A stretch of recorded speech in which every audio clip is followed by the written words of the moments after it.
BPSC से होगी सहायक शिक्षा विकास पदाधिकारियों की नियुक्ति। अभ्यर्थियों की लिखित परीक्षा के बाद होगा साक्षात्कार।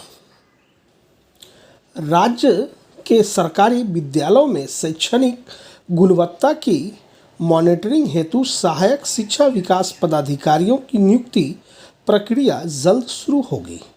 शिक्षा विभाग के स्तर से 1339 पदों पर नियुक्ति हेतु अधियाचना भेजने की कार्रवाई को अंतिम रूप दिया जा रहा है। आयोग द्वारा अभ्यर्थियों की लिखित परीक्षा ली जाएगी। इसमें उत्तीर्ण अभ्यर्थियों का साक्षात्कार लिया जाएगा। अभ्यर्थियों की न्यूनतम योग्यता स्नातक बिहार शिक्षा प्रशासन संवर्ग नियमावली 2025 के मुताबिक अभ्यर्थियों के लिए शैक्षणिक योग्यता किसी मान्यता विश्वविद्यालय से स्नातक का या समकक्ष रखा गया है। वहीं न्यूनतम आयु सीमा 21 वर्ष है। नियुक्ति में राज्य सरकार द्वारा लागू आरक्षण का प्राविधान भी प्रभावी होगा। न्यूनतम आयु की गणना संबंधित वर्ष की 1 अगस्त के आधार पर होगी। ये नियुक्तियां बिहार शिक्षा प्रशासन संवर्ग में प्राप्त होगी। जैसा कि आप देख रहे हैं, परीक्षा में उत्तीर्ण अभ्यर्थियों का साक्षात्कार लिया जाएगा। न्यूनतम आयु सीमा 21 वर्ष निर्धारित की गई है। 1339 पदों की अधियाचना भेजी गई है। शिक्षा विभाग की ओर से बीपीएससी को सहायक शिक्षा विकास पदाधिकारियों का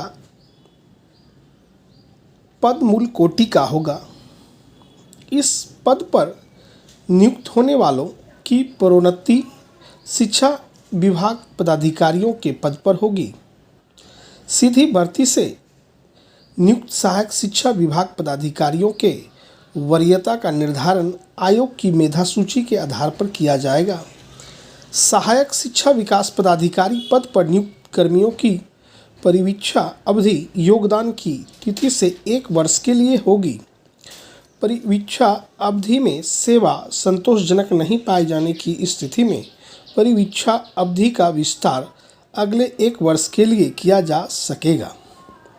यदि विस्तारित अवधि में भी सेवा संतोषजनक नहीं पाई जाएगी तो नियुक्ति प्राधिकार ऐसे कर्मी को सेवा मुक्त कर सकेगा।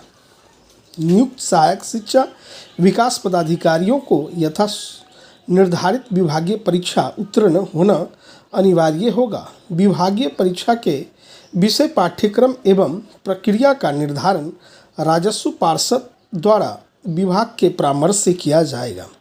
प्रोन्नति पर विचारार्थ न्यूनतम कालावधि एवं अन्य शर्तें वही होगी जो राज्य सरकार द्वारा समय समय पर निर्धारित की जाएगी। मूल रूप से निम्न चीज़ों को बारीकी से देख लें ताकि आने वाले समयों में आप लाभ ले सकें। सरकारी कर्मियों की नौकरी नहीं है, ये बिल्कुल मैं सभी टीचर्स को कहता हूँ। और यदि कोई टीचर यह सोच के आ रहा है कि ये सरकारी नौकरी है इसलिए मैं करना चाहता हूँ या करना चाहती हूँ, तो बहुत ही गलतफहमी है। टीचर्स की नौकरी बिल्कुल भिन्न है और ये सबसे भिन्न है, मतलब इसका कोई तुलना किसी अन्य नौकरी से नहीं है।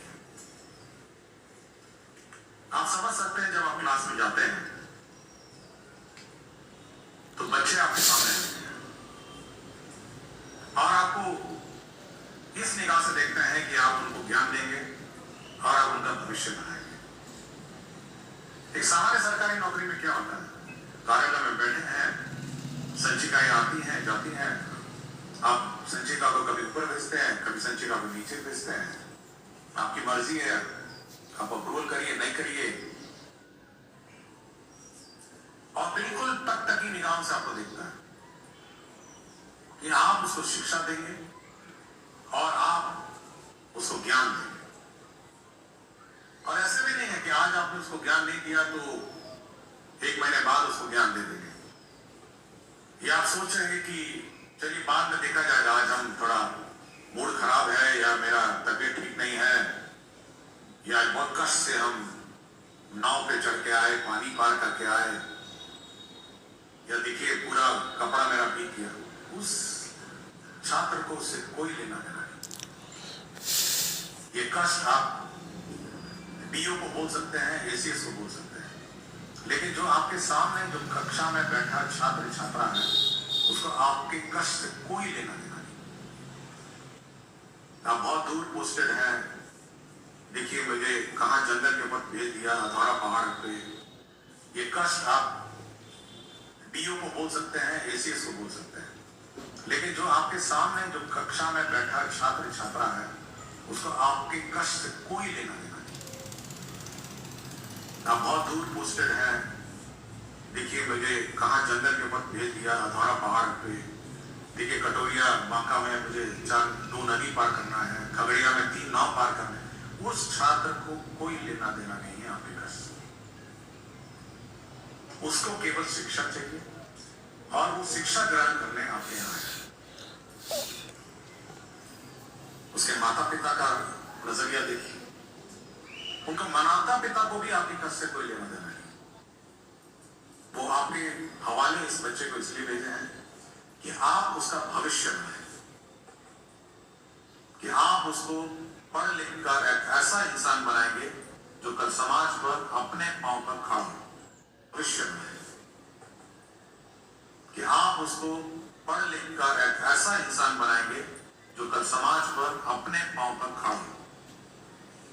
देखिए दोनों बहुत ही इंपॉर्टेंट स्टेक होल्डर आपके हैं, एक शिक्षक, एक छात्र है और एक उसके माता पिता है, और यह आपका दायित्व है कि आप ये दोनों दायित्व पूरा करें। आपका कष्ट का दायित्व सरकार, department, DEO, BEO, DPM, DO, जो नाम दीजिए, डीपीओ स्थापना है, जो उसका काम है उसका पूरा करना। ये उसकी एफिशिएंसी पर निर्भर करता है कि वो कितना आपका कष्ट हरण करे। लेकिन जो टारगेट सेगमेंट है मेन, जो आपका छात्र है, वह आप पर निर्भर करता है कि आप उसको कैसे पढ़ाएं। और अगर आप इस ड्यूटी में चूक जाते हैं, मान लिया आप गए, रोज देखिए 6:30 बजे हाजिरी लग जाता है और चेक भी करता है, बताइए वीडियो कॉल करके, तो और उसके बाद गए अपना बगल में दुकान में बैठ गए, क्योंकि बहुत सारे लोकल टीचर हैं, दुकान भी हो गई उनकी सामान्य रूप से, कुछ लोग का खेती भी हो गया, कुछ लोग खेत में अपना धान कटवाना जाते हैं, कुछ भूखे आते हैं, लेबर लगा के आएंगे, शाम को आएंगे फिर हाजिरी लगा देंगे। तो अगर आपकी ये चूक हुई, मैं ये नहीं कहा कि जनरल परसेप्शन है मेरा, मैं एक 1% की बात करता हूँ, ये 1% वाले हैं, मेरा अपना मानना है कि 99% टीचर्स बहुत डेडिकेटेड है। तो अगर आपकी चूक हुई तो आप समझ सकते हैं कि आपने कितना डैमेज किया। एक तो आपने उस सड़क पर बैठ जाएगा कि भाई हमको कुछ काम दे दीजिए, कुछ भी दे दीजिए, कुछ भी कर लेंगे, नहीं समझ में आ रहा है तो मुट्ठी बांधेगा, ट्रेन में पकड़ेगा, बैठेगा, कहीं बम्बई दिल्ली चला जाएगा, जिसको हम प्लान बोलते हैं। भाई कहीं नौकरी मिल जाए, बर्तन धो, कुछ भी करूंगा मैं, इसकी पूर्ण रूप से जवाबदेही किसकी है बताइए? मतलब किसकी जवाबदेही है कि वो प्लान किया, उसको नौकरी नहीं हुआ, वो समाज में खड़ा नहीं हुआ? क्या स्वास्थ्य विभाग को बोलेंगे?